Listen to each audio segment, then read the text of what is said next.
यो आकाशवाणी को श्रीनगर स्टेशन है। गोजरी में खबर सुनो। पहला इस वक्त तक की खास खबरों पर एक नजर। स्मार्ट इंडिया हैकाथन का ग्रैंड फिनाले का सिलसिला में मुल्क का 51 नोडल मराकज पर तकारीब शुरू। हुक्मरान पार्टी और अपोजिशन के विचकार शोर शराबा की वजह से पार्लियामेंट का दुआ एवाना की कार्रवाई आज भी रही मुतासर। कर्मयोगी प्लेटफॉर्म पर 2 करोड़ 70 लाख से ज्यादा इंदराजात और 1 करोड़ 90 लाख कोर्सेज मुकम्मल। मरकजी जानकारी तय आज मनाया जा रहा है बैनुल अक़वामी माउंटेन डे। हुण खबरों की तफसील। पूरा मुल्क में आज से स्मार्ट इंडिया हैकाथन का ग्रैंड फिनाले का सिलसिला में मुल्क का 51 नोडल मराकज पर तकारीब शुरू हुई। इस दौरान तुलबा समाज न दरपेश चैलेंजों को हल ढूंढने की पूरी कोशिश करेगा। इस तरह की एक तकरीब national Institute of Technology Srinagar में भी हो रही है। एक रिपोर्ट नाल हमारा नुमाइंदा Suhail Bhat. Smart India Hackathon 2024 के ग्रैंड फिनाले के सिलसिले में आज National Institute of Technology Srinagar में भी एक तकरीब शुरू हुई, जिसमें मुल्क की 9 रियासतों से ताल्लुक रखने वाली 24 टीमें शिरकत कर रही हैं, जिनमें तमिलनाडु की 7, महाराष्ट्र की 4, आंध्र प्रदेश की 4 और छत्तीसगढ़ की 2 टीमें भी शामिल हैं।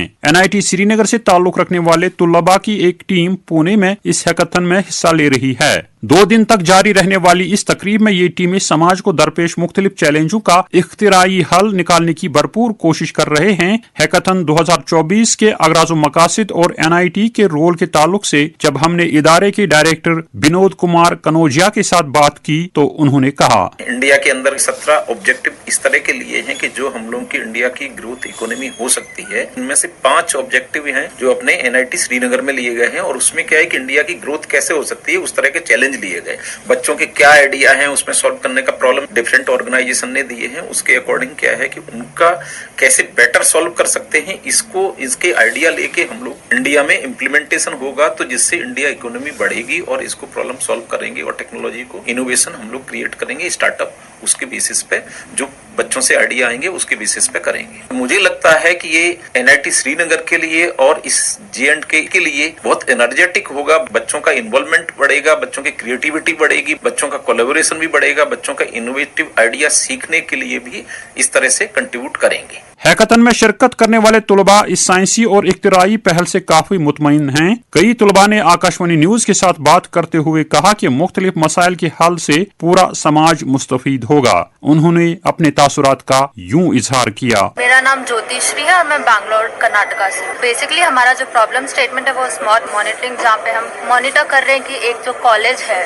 इंफ्रास्ट्रक्चर वाइज और एजुकेशन वाइज गवर्नमेंट के एक्सपेक्टेशंस मैच कर रही है कि इससे सोसाइटी को काफी फायदा होगा कि जैसे कि जो पेरेंट्स है या जो लोग हैं उनको पता लगेगा कि वो पर्टिकुलर कॉलेज या इंस्टीट्यूशन उसका लेवल क्या है और वो अपने बच्चों का एडमिशन किस बेसिस पे कौन से कॉलेज में करवा सकते हैं। I'm Sushant Rajkumar from Coimbatore, Tamil Nadu. I'm here for Smart India Hackathon 2024. We are very grateful being here and we are excited to bring up new solutions, and this is a place where you can showcase your ideas, showcase your skills and bring in new ideas and pitch in your business type of things. There are a lot of problem statements, so we chose a particular one which we are interested. We are working on it. बहरहाल जम्मू कश्मीर में इस तरह के हैकाथन्स और मुकाबलों का ज्यादा से ज्यादा इनकाद किया जाना चाहिए ताकि मसाइल का हल निकलने के साथ साथ यहाँ के तुलबा को भी फायदा मिल सके। आकाशवाणी श्रीनगर के लिए मैं सुहेल भट्ट। इसी दौरान जम्मू कश्मीर लेफ्टिनेंट गवर्नर मनोज सिन्हा ने ग्रेटर नोएडा उत्तर प्रदेश की गैलगोटियास यूनिवर्सिटी में Smart India Hackathon 2024 hardware edition को ग्रैंड फिनाले में शिरकत करने वाला नौजवान इख्तराकारां नाल इजहार ख्याल कियो। अपना खलीदी खुतबा में लेफ्टिनेंट गवर्नर ने इख्तरा और इश्तराक का जज्बा न मनाउन वास्ते मरकजी सरकार की इस पहल की तारीफ की। लेफ्टिनेंट गवर्नर ने कहा कि वे स्मार्ट इंडिया हैकाथन न तैलीमी इदारों और सनतों के बिच दूरी घट करने वास्ते एक ताकतवर हथियार के तौर देख रहे हैं। उन्होंने कहा कि अगला 4 साल में हैकाथन के दौरान पूरा मुल्क का शुरका कामयाब इनोवेशन नाल परवान चढ़ाने वास्ते मुश्किल चैलेंजों को हल तलाश करने में काम करेगा। पिछला 10 साल में वज़ीर आज़म नरेंद्र मोदी की क़यादत में मुल्क का इख्तराई मंजरनामा में आई तब्दीली को तस्करो करता मनोज सिन्हा ने कहा कि भारत नई इख्तराकारी में आलमी लीडरां बिचू एक के तौर सामने आयो है। اس موقع پر لیفٹنٹ گورنر نے نوجوانوں نہ تاکید کی کہ وہ اپنا خیالات نہ معاشی طور پر قابل استعمال اور تجارتی طور پر بہتر اپلیکیشنز میں بدل دیں اور اس گل نہ یقینی بنائیں کہ نوئی اختراع کو پھل تمام طبقوں تک پہنچ سکے. انہوں نے سماج اور قوم نہ درپیش چیلنجز کو حل کرنے واسطے اکیڈمیا، انڈسٹری اور پالیسی سازاں کے بچکار شراکت داری نہ مضبوط کرنے کی ضرورت اجاگر کی. تقریب پر گیلگوٹیاس یونیورسٹی کا چانسلر نے ایل جی کی استدعا پر جموں کشمیر کا طلبہ واسطے 50% اسکالرشپ کو اعلان کی. پارلیمنٹ کا دو ایوانہ میں آج بھی رہی کاروائی متاثر. حکمران پارٹی اور اپوزیشن کے بچکار مختلف معاملات پر شور شرابہ اور ہنگامہ آرائی ہوتی رہی، جس وجہ سے راجیہ سبھا کی کاروائی پوری تیاڑی واسطے جبکہ لوک سبھا کی کاروائی تیاڑی 2 بجے توڑی ملتوی کرنی پئی. اسی دوران لوک سبھا میں اپوزیشن کا لیڈر راہل گاندھی نے کہا کہ پارلیمنٹ کی کاروائی چلانا حکومت کی ذمہ داری ہے اور ان کی پارٹی ایوان میں بلا رکاوٹ کام کاج کا حق میں ہے. وہ آج پارلیمنٹ کے باہر نامہ نگاراں نال گل بات کر رہا تھا. انہوں نے کہا کہ کانگریس پارٹی آئین پر بحث مباحثہ چاہے جڑو اس مہینہ کی 13 تاریخ نہ ہونا ہے. ریلوے کا مرکزی وزیر اشونی ویشنو نے کہا کہ ملک میں دنیا بھر میں سب سے بڑا پیمانہ پر ریلوے اسٹیشن کی تجدید کو کام جاری ہے، جس نہ 1334 ریلوے اسٹیشن نہ بہتر بنایا جائے گا. انہوں نے آج لوک سبھا میں ضمنی سوالوں کو جواب دیتا یہ جانکاری دیتی. انہوں نے کہا کہ کچھ ریلوے اسٹیشن اپنا آپ میں متاثر ہوئیں مثال ہوئیں گا.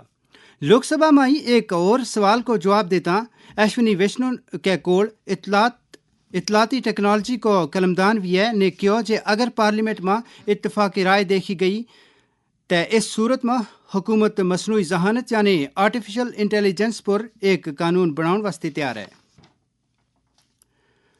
مرکز نے آج جانکاری دیتی ہے کہ آئی گوٹ کرم یوگی پلیٹ فارم پر 49 لاکھ سے زیادہ سول سرونٹ 1500 مختلف کورسوں میں شامل ہیں.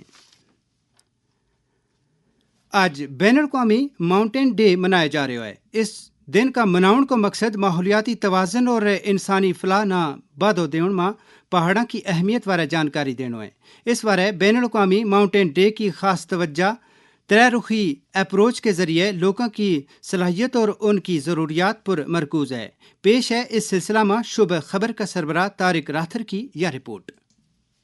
پہاڑ ایسے قدرتی اور انمول تحفے ہیں جنہیں محفوظ کیا جانا چاہیے کیونکہ یہ دنیا کی 15% آبادی کا گھر ہے. یہ دنیا کے تقریباً نصف حیاتیاتی تنوع کے جگہوں کو پناہ بھی فراہم کرتے ہیں. پہاڑ آدھی انسانیت کو روزمرہ کی زندگی کے لیے میٹھا پانی فراہم کرنے کے علاوہ پائیدار زراعت کو برقرار رکھنے اور صاف توانائی اور ادویات کی فراہمی میں بھی مدد کرتے ہیں. جموں کشمیر جیسے پہاڑی علاقوں میں ماحولیات اور حیاتیاتی تنوع کے تحفظ کے لیے درپیش چیلنجوں اور پائیدار حل کے بارے میں بات کرتے ہوئے ارضیات کے ماہر اور Islamic university of science and technology کے وائس چانسلر پروفیسر شکیل رومشو نے کہا بہت ضروری ہے کہ ماؤنٹینس ایریاز جیسے جموں اینڈ کشمیر ہیں ان کے لیے ان کی طرف ہمارا اسپیشل دھیان رہنا چاہیے، چاہے وہ انفراسٹرکچر کے حوالے سے، چاہے ٹورزم کے حوالے سے، فارسٹ کنزرویشن کے حوالے سے، یا جو اربن ڈیولپمنٹ یہاں ہو رہی ہے ہمارے ماؤنٹینس ایریاز میں، اور بھی جو ایشوز ہے ریلیٹڈ ٹو دی ایکولوجی یا ہمارے جو ریسورسز ہے، چاہے وہ گلیشیئرس ہے، چاہے وہ آبی وسائل ہے، تو ان کی طرف ہمیں خاص توجہ دینی چاہیے، ان کی کنزرویشن کی طرف، ان کی پلاننگ کی طرف، اور ان کو جو ہماری آنے والی نسلیں ہیں ان کے لیے ہم اس کو کنزرو کریں. مجھے لگتا ہے کہ ہمارے جو ایجوکیشن انسٹیٹیوشنز ہیں ان کو بھی اس طرف جو ہمارے ایشوز ہیں ان کو ریزالو کرنے کے لیے ٹیکنالوجی، انوویشنز اور سائنس کی طرف کا استعمال کرنا چاہیے. ضرورت اس بات کی ہے کہ ہم موسمیاتی تبدیلیوں اور آلودگی کے خطرات کو دور کریں تاکہ آنے والے نسلوں کی بقا کے لیے لوگوں اور زمین کے لیے خطرات